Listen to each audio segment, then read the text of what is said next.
Hello and welcome.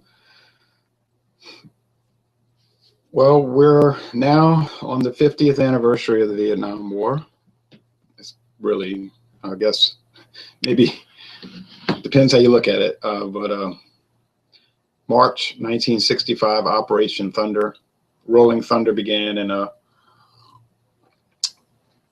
later, a few days later, the first American combat troops arrived in Vietnam.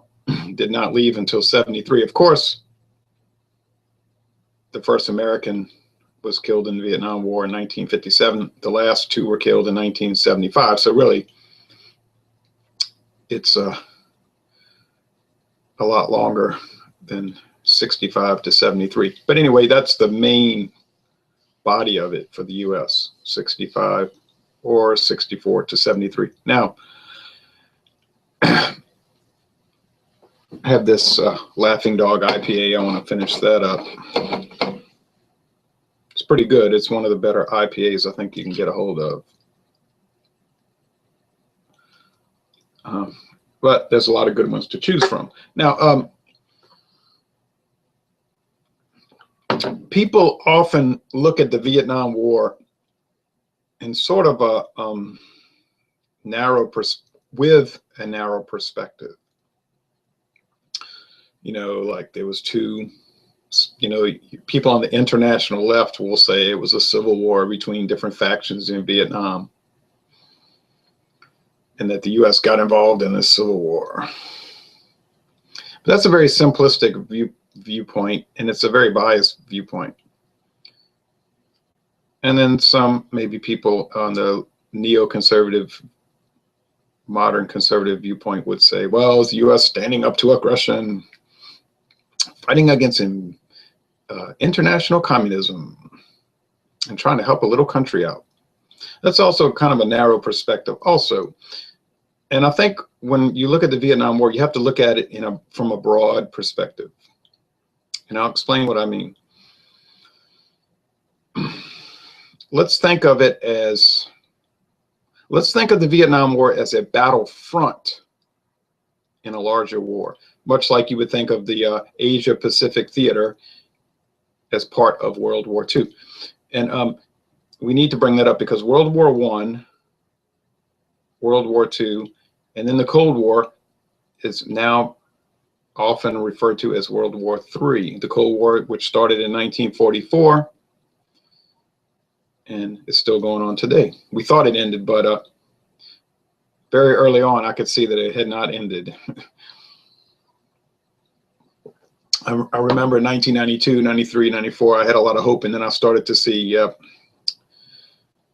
it is not ending at all. Okay, and now it's much worse than it was 20 years ago. So we can look at World War I, World War II, and World War III. And a better way to look at those three is not three separate wars, but really World War I, II, and III should be more properly termed the World War Part I, the World War Part II, and the World War Part III. I think that's a better way to describe it. So let's try to look at this in the proper perspective. And to do that, we have to go back in time a little bit. So you can't just pick it up in 1954 when France decided to pull out of Southeast Asia, because that would be like picking up The Godfather after,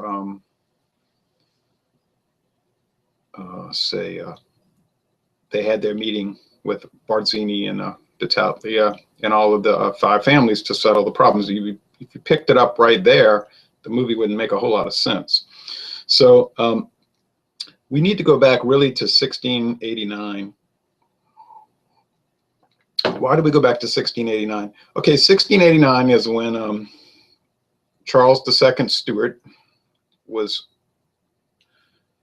moved out of power or chose to flee, depending on your perspective. He was the traditionalist Catholic ruler of England and was replaced with the, I guess you could say, the progressive faction of his daughter, Mary, and her husband, William of Orange. And so William and Mary brought in the modern monarchy of Great Britain the progressive Masonic, if you want to use that term, Freemasonic monarchy. Okay, we don't want to get too deep into that, but some people know what I'm talking about. Anyway, at this point, 1689 is really when Great Britain, well, I'm sorry, England at the time, began to be a sort of an arbiter of world affairs. They started to become very involved in not so much settling European conflicts, but dictating the outcome of European conflicts. Okay, for whatever reason, England decided we're going to run Europe.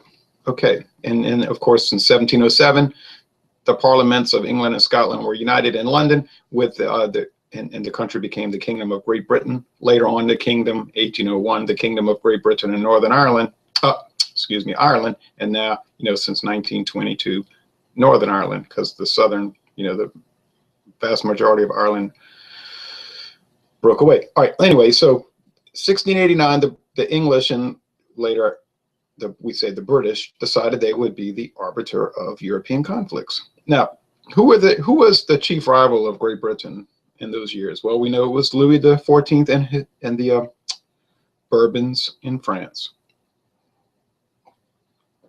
And like Frankie Pentangeli said in The Godfather Part 2, it was a street thing. And it really was a street thing. It was Great Britain and France battling over who's going to run the show. Of course, the British were much more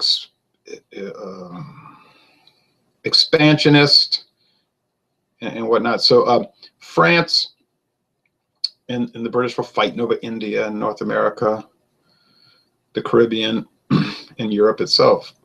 France was always sort of weaker, and they tended to lose all the wars. So, King William's War in 1689, or the War of League of Augsburg, Queen Anne's War, or the War of the Spanish Succession. Then later on, the Hanoverians come in because the Stuarts died out, right? So the current British monarchy really is the Hanoverians. Stuarts had no children. So eventually, George the First, Second, Third, Fourth, and then William the Fourth, and Victoria, Edward the Seventh, George the Fifth, Edward the Eighth, George the Sixth, Queen Elizabeth II, presently. Okay, and of course, when Queen Victoria died, she had married Prince Albert of the House of Saxe-Coburg-Gotha in the German Confederation. So the Hanoverians became the House of Saxe-Coburg and Gotha, which is the ruling house of England, Great Britain today, in Canada, Australia, New Zealand, Jamaica, the Bahamas, et cetera, et cetera. I know they call it the House of Windsor for the last 98 years, but it's really the House of Saxe-Coburg and Gotha. Now, so we have the British deciding we're going to run the show. And France said, no, we're going to contest you. And then, okay, I got the Steel Reserve 211, 6%. Don't worry, 8%. I probably wouldn't be able to do the video. But 1 pint, American pint. All right. Sweet. Ah, yes, very sweet. Good counterpoint to the IPA. Now, France stood up to them, but they kept losing. They lost all those wars. Eventually, they were booted out of North America to mostly, more or less. So France kept going down in debt. Then they had this sort of revolutionary resurgence with the sort of like a Freemasonic revolution in France, but different from the Brit. You would say, why didn't they team up? You have the British Freemasons, and you have the French Ancient Orient Freemasons, the Jacobin movement, Girondists, and all of them. Well, you see, because there's nationalism too, right? The British say, well, yes, Freemasonry, progress, the New World, and everything, the paradise on earth, but it's going to be us running it, not you.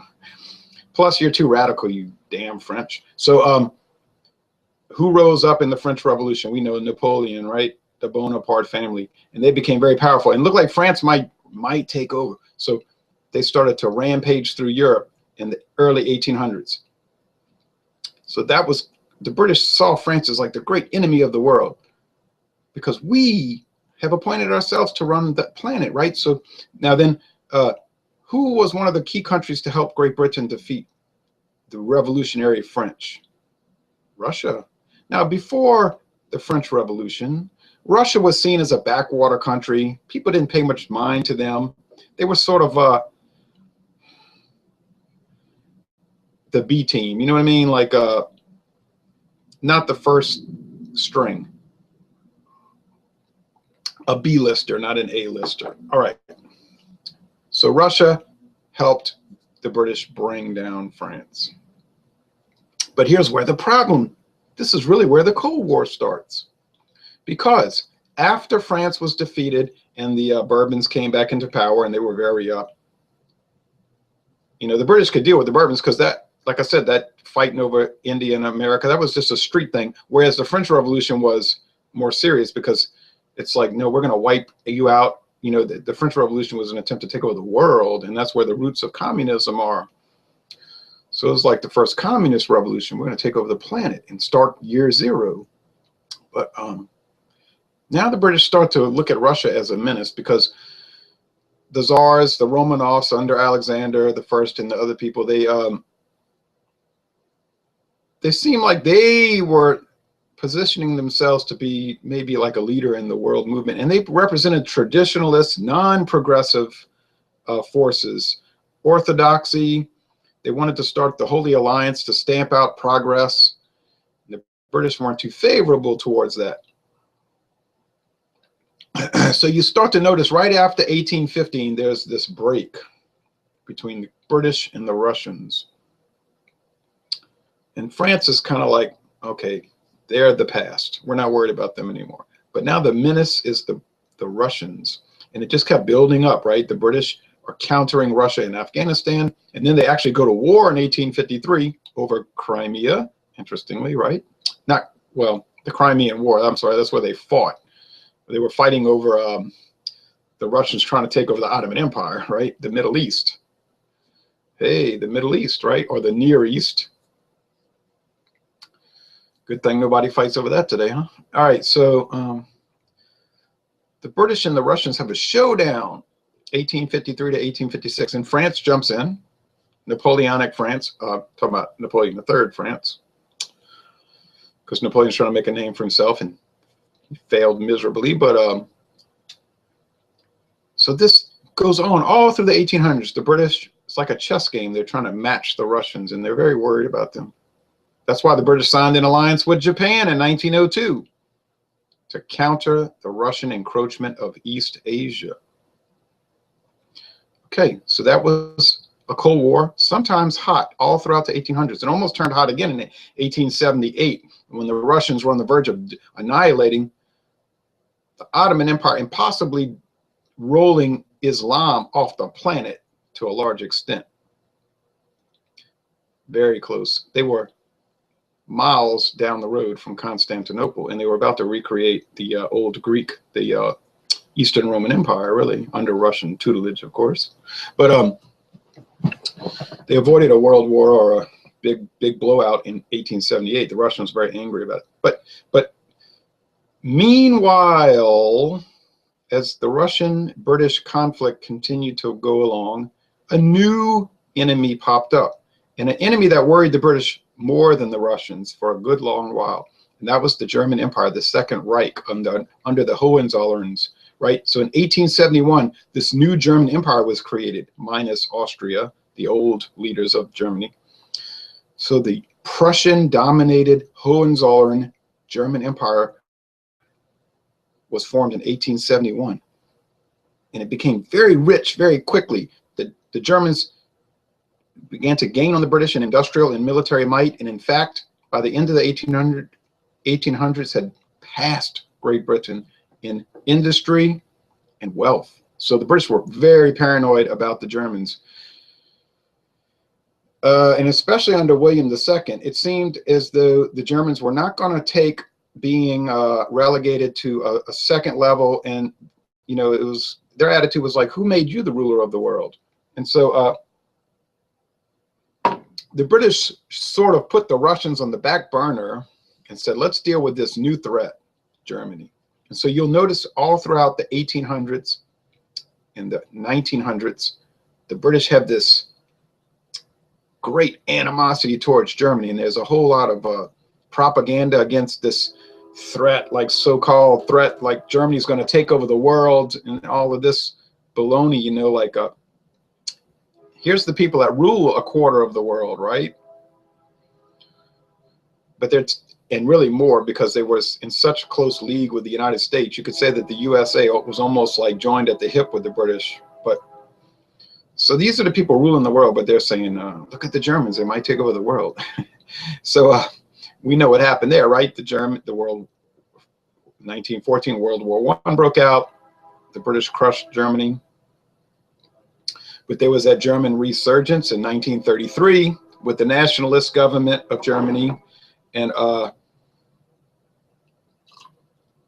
we know how that turned out. The British got another coalition lined up against Germany, and they went down. They had another showdown, and well, Germany was defeated in 1945. So after that, the British could say, well, you know, we dealt with them twice.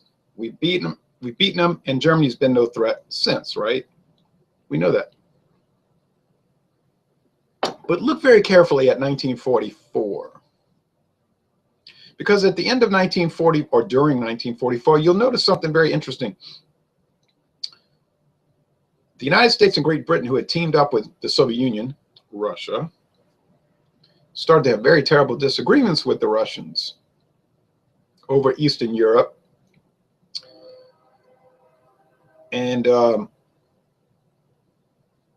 this really bad conflict started to crop up between the two parties, the US and Great Britain axis and the Soviet Union. And it just continued to rankle and rankle. It even almost barely started the United Nations, because the Russians insisted that Russia, Ukraine, Little Russia, and Belarus, White Russia, be allowed to join as 3 separate countries in the UN. The Americans and British were appalled, say, how can you have 3 countries and 3 votes in the General Assembly? And the Soviets said, well, hell, you've got Great Britain, Canada, Australia, New Zealand, India. They're all under King George. You know, they're going to all vote the same. So, and even you had Churchill, who was, you know, the arch British imperialist. He's telling Roosevelt. Now, Roosevelt sort of, you know, you look at him carefully. Franklin Roosevelt always seemed to be sort of befuddled. And he was very ill by 1945. And you had, you know, if you look at the stuff carefully, you have Churchill telling Roosevelt, you know, might not be a bad idea. Germany's more or less defeated. Wouldn't necessarily be a disadvantage to get the German army, which is still largely intact, and we could all move against the Soviet Union. And that's what Hitler was hoping for, that he could get a team up with the US, the British, and the Americans and go after the Soviets. But Churchill's problem was that Roosevelt wouldn't go for it. Roosevelt seemed like caught off guard. Like, what are you talking about? And plus, not to mention the fact that Roosevelt had a lot of pro-Soviet advisors like Alger Hiss saying, oh yeah, you know, Uncle Joe Stalin, he's an okay guy. So, you know, the Americans just would not go for this, starting another war right as Germany's being defeated with the Soviets. So Churchill couldn't get his way. Churchill tried very hard to get the US lined up against the Soviets with his Iron Curtain speech in 1946, which the Iron Curtain terminology is not exactly new. Dr. Goebbels in Germany had used that same terminology in 1944, where he said an Iron Curtain was descending across Europe, and he had actually borrowed that. That's a term that had been around for a couple of decades. So people say Churchill invented the Iron Curtain name, but that's not true. He just gets the credit for it. Okay, so you say, what does it have to do with Vietnam? It has everything to do with Vietnam. All right, so right there in 1944, and especially 45, 46, this breakdown happens where the old British-Russian animosity resurfaces. And you had George Kennan in America, Professor George Kennan. He didn't even die that long ago. He wrote about the Soviet Union, and remember what George Kennan said. He said the conflict with the Soviet Union is really not a conflict. This is essentially what he said. It wasn't a conflict between democracy and communism. He said really it's a conflict between the West and Russia. And he showed how Russia, in his view, had always been an expansionist country under the Tsars, the Romanovs, the Orthodox Church, the Eastern Orthodox, and that's, the British had countered them. And then now they were expansionists under the Soviets. So he said it wasn't really a problem with communism. It was a problem with expansionism. And we know that Richard Nixon followed that philosophy. Nixon was, of course, anti-communist, but only in a certain context, because remember, he made friends with China because he followed the George Kennan view of the world, which is that it was not a conflict with communism so much as it was a conflict with Russiaism. And if you read the book No More Vietnams by Richard Nixon, he very clearly points that out. Now, so what we're going to have from 1944 until the present day, 2015, when this video is being made, is this showdown between the United States and Great Britain and the Soviet Union, or today Russia, since 1991, December 1991. Same thing. And it's a showdown all over the world. And that's why we can say the Cold War is really World War III. But it's like theaters of the war, right? It's like different parts of the war in different areas. So like, let's look at some of these showdowns. Because, I mean, countries around the world have conflicts, internal conflicts all the time, and most people don't give a hoot about it, okay? So don't fool yourself. If North and South Korea don't get along, no one really cares, okay? If Vietnam and North and South Vietnam don't like each other, no one cares, okay? No one cares. So why did we all of a sudden care? Because of the conflict, the overarching conflict of the world, U.S. and Great Britain versus the Soviet Union. We had a showdown over the Czech Republic, Czechoslovakia, Czechia and Slovakia. The Soviets decided that's in our sphere of influence, and in 1948 they made it an officially communist country, and the U.S. and the Soviets U.S. and the British got so angry, and that's when the whole thing started to really become a serious conflict. We had the Point 4 program that was proposed by Truman. The Congress approved it, and so we're going to have this massive military buildup, this economic conflict with the Soviet Union with the Marshall Plan, and then after the Czechoslovakian coup in 1948, we have the adoption of NATO, the North Atlantic Treaty Organization, and then the Soviets 6 years later start their alliance, the Warsaw Pact. So it's the same thing, that we've been seeing, this showdown. So they almost go to war over the Berlin airlift, but they kind of cool out there. Now, the first big blow up is in Korea. Now that had been going on a long time. Who's going to run Korea? It was supposed to be owned by China, at least nominally, but Japan and Russia had a war over Korea in 1904-05. Japan won. They had a second war over Korea in 1945, and Russia blew them out of the water. Russia was so strong at that point, and Japan was on their knees. So Japan was kicked out of Korea, and the Russians really were going to take over all of Korea. But the U.S. said, we'll come in there and help you occupy Korea. And the Russians said, oh, okay. So they they drew the line at the 38th parallel and said, we'll share it for now, and then we'll let Korea go free. Well, of course, they never intended it as going to go free, right? The U.S. intention is that Korea is going to be a democratic country of whatever degree under U.S. tutelage. The Soviets say no, it's going to be a communist country of whatever degree under Soviet tutelage. And it hit the fan in 1949 when China, a Soviet client state, or the Chinese rebels, the communist Maoist army, took over China, and China became a Soviet client state under Mao, who was devoted to Stalin. And the Chinese government fled to Taiwan, the Pescador Islands, and Kinmen, and those offshore islands. Okay.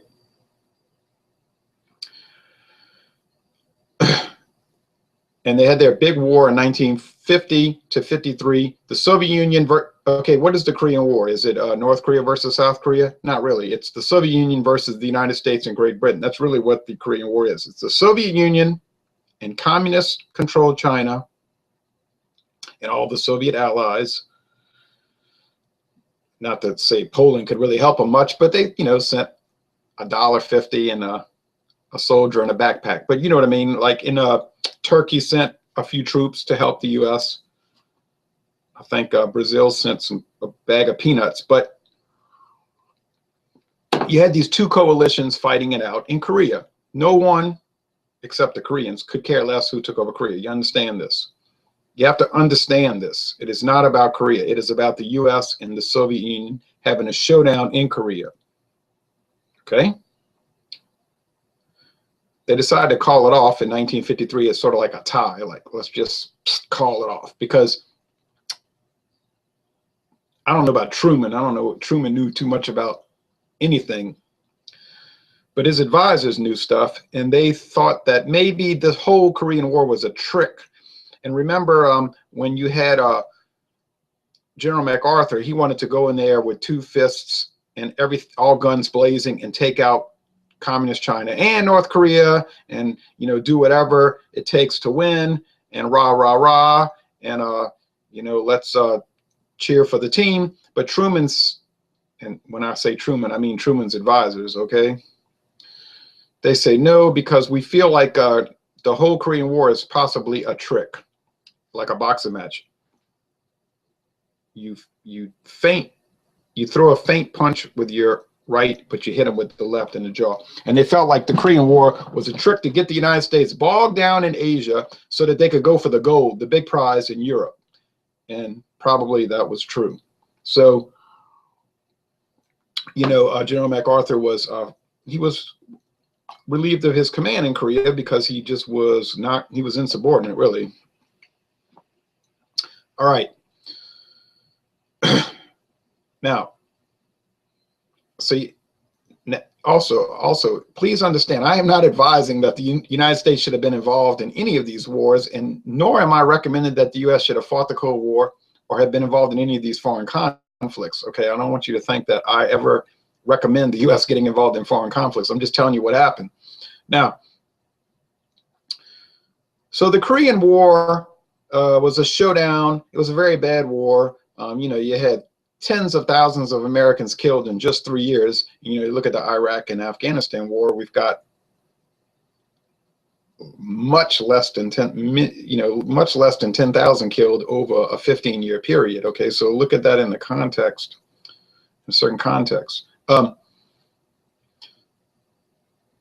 As the Korean War was going on, another conflict broke out in Vietnam. Now, if China had not fallen to the communist rebels, the Korean War and Vietnam War would have almost certainly never occurred, because you have China, communist China, bordering Korea and Vietnam. The French were trying to create new little countries in Southeast Asia, Vietnam, Cambodia, and Laos. New little independent countries, and the British and the French had to create new independent countries because the United Nations Charter demanded that all colonies had to go free. But of course, the British and the French were going to create little countries that would be under their sphere of influence. Okay, I mean, they would be technically independent countries like Chad and the Central African Republic today, and Niger, or Niger. I always say Niger, or the Côte d'Ivoire, the Ivory Coast. They're technically independent countries, but if you look at who's really running the show, it's still kind of like France, right? Neo-colonialism. Jamaica's independent, sort of. But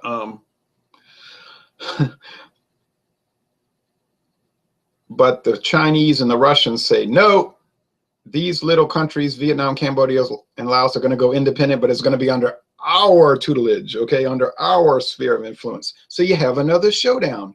France, who was very weak in 1946, against the Soviet Union and China, who are not as weak. Plus, France was fighting these conflicts all over the world, you see. So that breaks out, and France did okay. They weren't exactly, you know, it's kind of like the U.S. and Vietnam. They never really lost a battle. But in 1954, after that Dien Bien Phu kind of fiasco, the French just said, look, we're getting out of Southeast Asia. We don't really care if it falls to communism or not, because we got this Algeria problem cropping up, and that's closer to home. And so, you know, we're out of here. And Eisenhower was telling them, no, you know, don't give up. But they said, that's it, we're getting out. So the U.S. is very concerned because we have the domino theory. And where did the domino theory come from? People credit it to Eisenhower. Yes, he did make a speech where he talked about dominoes falling one after the other. But the domino theory really doesn't come from Eisenhower. It comes from the Truman administration and his advisors. And the domino theory, or containment, the policy of containment, continues on from Truman to Eisenhower to Kennedy to Lyndon Johnson to Nixon and Ford. That's really one administration. Nixon, Ford, Carter, and Reagan. So they want to have the containment policy, or the domino theory. And they feel like if they let little countries fall, that the Soviet Union will gain power, and they could. I'm not saying the theory is correct, mind you. I'm just telling you what they thought, or at least what they told people. They feel like it'll gain momentum, right? So the Soviet Union will just gain momentum, and they'll take over the world. All right, so there's going to be a showdown. It's like the U.S. and Great Britain are not concerned about Vietnam. They're concerned about the expansion of the Soviet Union, okay? So it looks like the next, after Korea was kind of cut, you know, like they call it off in July 1953, so it's like, just put that on the back burner, where it's still on the back burner today.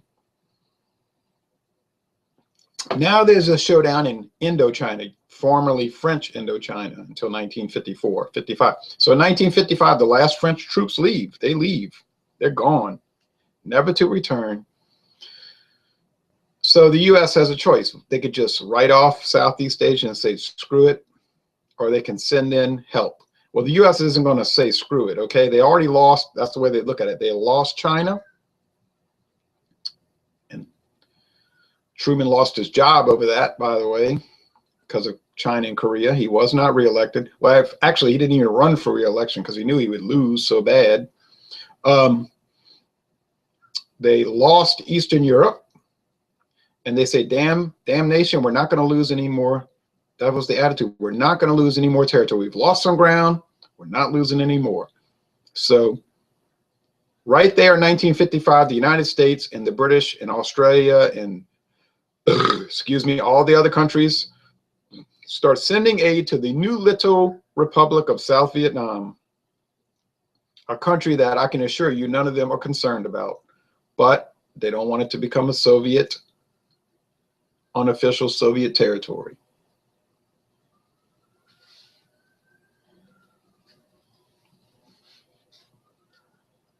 Praying for if there's a car wreck. I hear sirens. I feel bad. I hope nobody's hurt.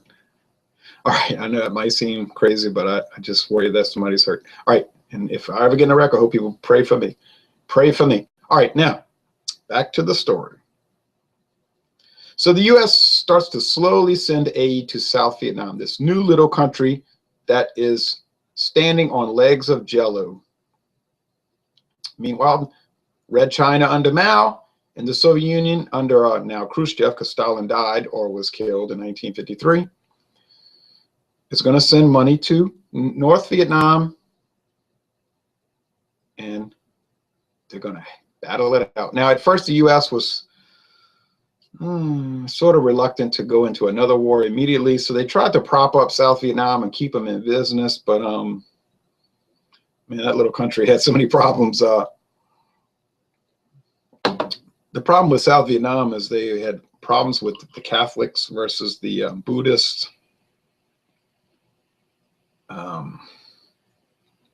Not to mention that their leaders every now and then would stop stealing money so that they could fight against the communists. Seemed like the leaders of South Vietnam were more interested in stealing money from foreign aid and being corrupt than fighting against the communists. And it was sort of a problem because the U.S.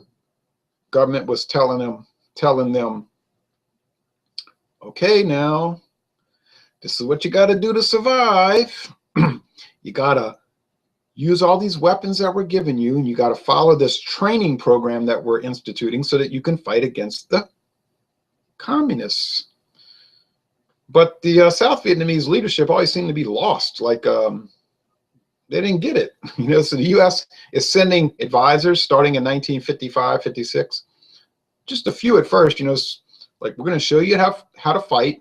And then the U.S. got a lot of help from Great Britain and Australia because they had fought this anti-communist war in Malaya in the 1950s, and they beat the excuse my language, beer talking, but they beat the fool out of the communists in Malaya, and they used a lot of interesting tactics.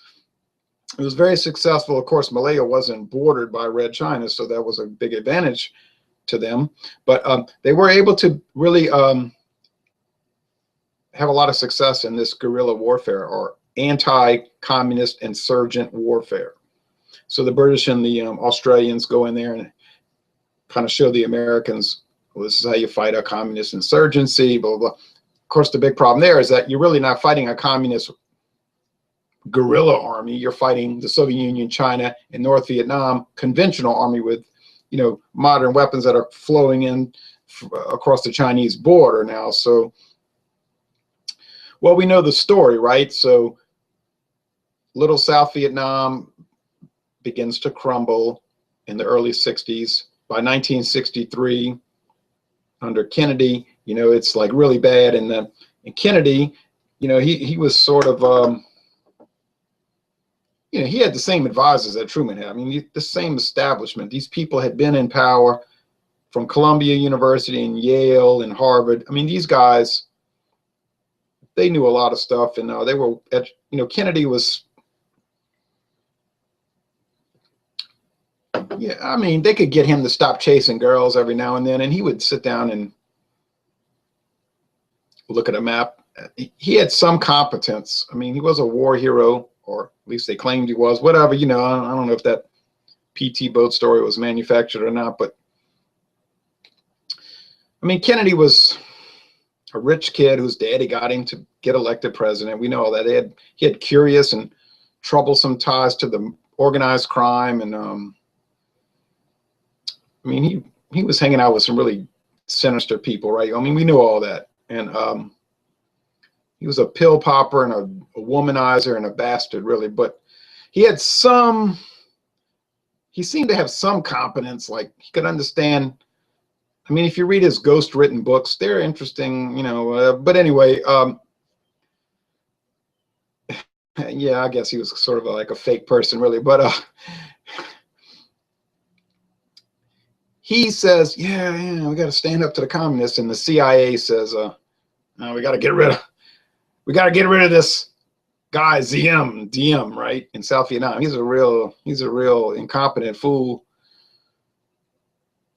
Kennedy said, oh, okay, let's get rid of Diem. So in November 1963, I'm sorry, late October or whatever, I can't remember the timeline exactly, but it was close to 3 weeks before when Kennedy was killed. And Lord, if that's not another story, huh? But anyway, Diem was overthrown and murdered. Kennedy was a little disturbed by that because he didn't want the guy to get killed. He just wanted him out. So what you had was Diem was replaced by a gang of a whole bunch of other people that were way more incompetent and even more corrupt. So South Vietnam just was pretty clear They're not going to last 2 more years. I mean, that country's gone. Johnson, who made Kennedy look like he knew something, right? So Johnson takes over, and this guy knows nothing about world affairs, and he's got to totally rely on his advisors like Robert McNamara and McGeorge Bundy and all of them. So they're saying, and they're saying, we got to go in and stand up to the Soviets. And Johnson wasn't looking at it in the big picture from the proper perspective, but he's saying, oh yeah, let's help this little country, blah, blah, blah. So we know the story. The U.S. slowly began to send more troops in the South Vietnam, advisors, but concomitantly, of course, so is China. And the communist countries are going to send in, and when we say the communist countries, we mean Russia, is going to send in more help. So as the U.S. escalates and sends more help, of course, the Russians are going to send more help. And then the U.S. sends more help. And then the Russians send more help. And the U.S. sends more help. And the Russians send more help. And so then we have another coalition war. The United States and their allies versus the Russians and their allies. That's what the Vietnam War was. Not some civil war between North and South Vietnam, between the Vietnamese people. Don't fool yourself. It's time to wake up from your dream or your stupor. The Vietnam War was simply a showdown between the United States and the Soviet Union. It was a war between the U.S. and Russia, okay? It was a war between the United States and Russia. That's what the Vietnam War was. And it went on for years. And it was a pretty big war. And 58,000 Americans got killed, and millions of, or at least 1 million Vietnamese got killed. And they had Russians helping the Vietnamese, even flying their planes, just like in the Korean War. Because it wasn't exactly like the Vietnamese. North Vietnam had any kind of competent air force. So, and they had the Russians helping them shoot down the American planes with the surface-to-air missiles in the early 70s. So that's what it was. And Johnson was reluctant to go all out. He didn't want to go have a nuclear war over Vietnam, a country no one cared about except for the Vietnamese. The Russians didn't want to have a nuclear war over Vietnam either. And this war, okay, now this is controversial, but let's look at it. He's like, who won and who lost the Vietnam War?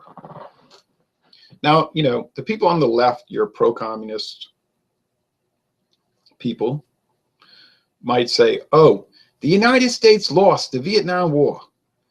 We got beaten so bad. Blah, blah, blah. Now, if you want to look at it from a children's perspective, you can say that. The United States did not lose the Vietnam War, okay? You would have to have a child's mentality to believe that.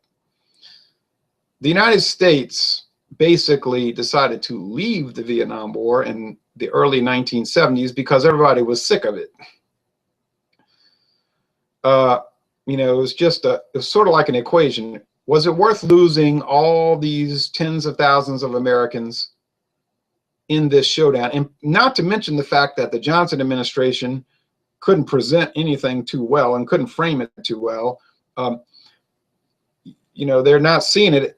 In some ways, they see it as part of the Cold War, but they're not seeing it as part of the big picture, this thing that's been going on since 1815, right? So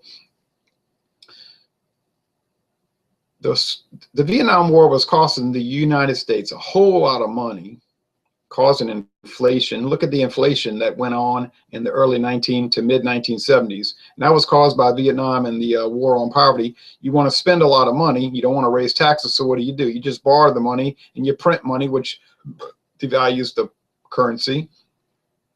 You get off the gold standard for international commerce in 1971. The U.S. abandoned silver money in 1965. So what we've had since 65 is paper money with no real value. All right, so it was very expensive, and it cost the U.S. a lot of money, and it hurt the U.S. economy. Okay, so by 1972, everybody was really sick of the Vietnam War, right? So let's backtrack a little bit. Nixon. If you don't talk about Nixon, you really shouldn't even bring up the Vietnam War. Now, Richard Nixon, okay. Here's a guy that did know about world affairs, and he did read, and he did write his own books, and he did know about every country in the world, and he could sit there and make a lecture for hours without notes. Okay? Nixon did believe in the theories of George Kennan, Professor George Kennan, okay? And his attitude was the same attitude of the British, that the Cold War was simply a conflict between the Western countries, meaning the United States and Great Britain, and Russia, whether they were communists or not. Okay. And so Nixon decides, and this is really where it comes to a head. Nixon decides, and you can look at articles he wrote in what's the magazine that is produced by the Council on Foreign Relations, Foreign Affairs. He wrote an article in 1967 where he said the U.S. ought to make normalized relations with China. So in 1972, the U.S. did sign a non-aggression pact with China, which terrified the Soviet Union. So now the United States starts to line up with China. The Soviet Union realized they have much bigger fish to fry, not to mention that their economy was beginning to crumble. Now, I just said the Vietnam War was extremely expensive for the United States, and it hurt our economy. That's true. It crippled the Soviet economy. They did not have the money to really fight this war. And so by 1972, they wanted to get out, and China wanted to get out. If the U.S. was going to trade with China, because remember, after Stalin died in 1953 and Khrushchev took over, Mao and Khrushchev began to have very serious problems by 1960, and there was a terrible fallout in relations between China and the Russians. The Chinese really had an issue with the Soviet. You know, the Chinese believed in communism, right? Like they think it's going to be this big world family of communist nations and bringing in this new world. But then by 1960, the Chinese under Mao realized, wait a minute, the world communist revolution isn't about this family of world revolutionary nations. It's about the Russians trying to run everything. So Mao told Khrushchev, you know, hey, screw you. We're not going to be a Russian colony. It's supposed to be a family of revolutionary nations, not the Russians using communism as an imperialistic tool. Right? So even the Chinese started to believe in the British theory that it's really about Russia trying to control everything. So the Chinese were very favorable towards this rapprochement between the U.S. and China under Nixon.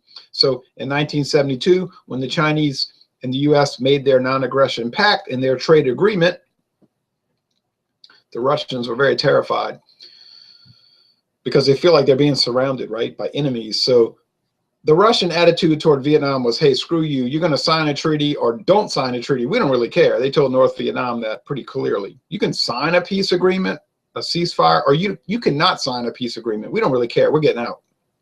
We're getting out. We don't care. And so when the U.S. launched their ferocious bombing raids on North Vietnam in December 1972, and North Vietnam went and cried to the Soviet Union for help, the Soviets said basically, hey, too bad. You can get bombed forever. We don't care. We're out of here. This is over. We don't want to be part of it. We don't care. And the Chinese said the same thing. We don't care if you get bombed. And Nixon, he was feeling the heat because he knew the clock was running out on him because he had lost the election of 1972. I mean, he won the presidential election, but he lost the election because the Democratic Party took over the Congress, House and Senate with an overwhelming majority. And so he knew that there was this problem with Watergate, and he really, being so smart, he knew that he was going to really catch some heat from that because they were going to investigate Watergate, and he was getting all this incredibly bad advice from John Dean, who had basically talked Nixon into impeaching himself. And of course, John Dean tried to present himself as some kind of, you know, like hero of American truth when he was the architect of the cover-up. But anyway, Nixon knew that, hey, look, I may not even make it through my second term, which he did not. And the Congress is going to cut off Vietnam because everybody's sick of spending money on Vietnam. So Nixon was telling South Vietnam, look, the same thing Russia was telling North Vietnam. Nixon's telling South Vietnam, hey, guess what? Screw you. You either sign the ceasefire or don't sign the ceasefire. We don't really care because we're out of here. We're leaving. You know, we're not going to stay here forever. All you do is steal money. God forbid that you would actually fight every now and then. So basically by 1973, the Soviets were throwing in the towel on Vietnam. The Chinese were saying, we don't care. And the US was saying, you know what, we don't care. So all your major powers basically withdraw from Vietnam by the end of 1973. The last US bombing raids in Cambodia and Vietnam were August 1973. And well, we know what happened next because in 1970, you know, 73, 74, North and South Vietnam do some little tit for tat attacks on each other. And it was like not headline news. It was sort of like news you'd kind of scan through when you're looking at the paper. And the General Thieu administration of South Vietnam, they were so corrupt, you know, like the US sent them all kind of money. They had a bigger air force than North Vietnam. They had a larger army, and they actually had a navy, not much of one, whereas North Vietnam really didn't have a navy. And so what's the end of the story here? Well, we know what happened. In March 1975, 40 years ago this month, the North Vietnamese launched what they thought was a limited attack on South Vietnam. Like they were going to try to do some attacks in the northern part of South Vietnam and maybe kind of like set up some little preparatory areas for a 1976 invasion. Really, they were looking to invade in 76 and take over South Vietnam. Whether or not that would really work, they weren't sure, but they were going to try it out. They didn't even dream that they would attack South Vietnam and then in a month and a half, they would collapse because of the incompetent, amateurish military leadership of the Thieu government. You know, General Thieu gave like all of these crazy contradictory orders. He has these strategies that make no sense. He has tactics that make no sense. He positions the troops in areas that make no sense. He demoralizes the whole South, you know, the army of the Republic of Vietnam, the ARVN. And here's Gerald Ford. He's not going to get any more money from Congress because everybody's sick of it. No one's going to go back and have Vietnam War Part 2. That's pretty clear. He's on the phone telling Thieu, look, here's what you need to do if you want to survive. Everything you're doing is wrong.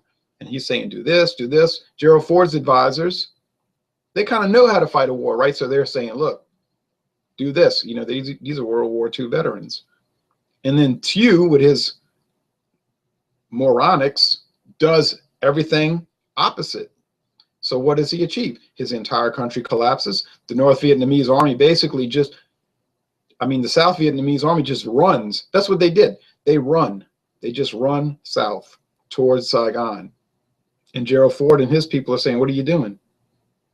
Like, possibly you could use your Air Force. Perhaps you could run bombing raids on North Vietnam. You have an Air Force. It's much bigger than theirs. Why don't you utilize it? You have a Navy. It's not much, but it's better than the little, you know, speedboats they have. Nothing. They do nothing. They don't use their Air Force.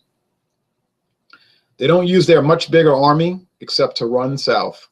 So we know what happened. April 30th, 1975, the whole country of South Vietnam surrenders, which is incredible because the vast majority of, you know, a big hunk, I don't know about the majority, but a huge hunk of South Vietnamese troops were in position south of Saigon with a bunch of weapons.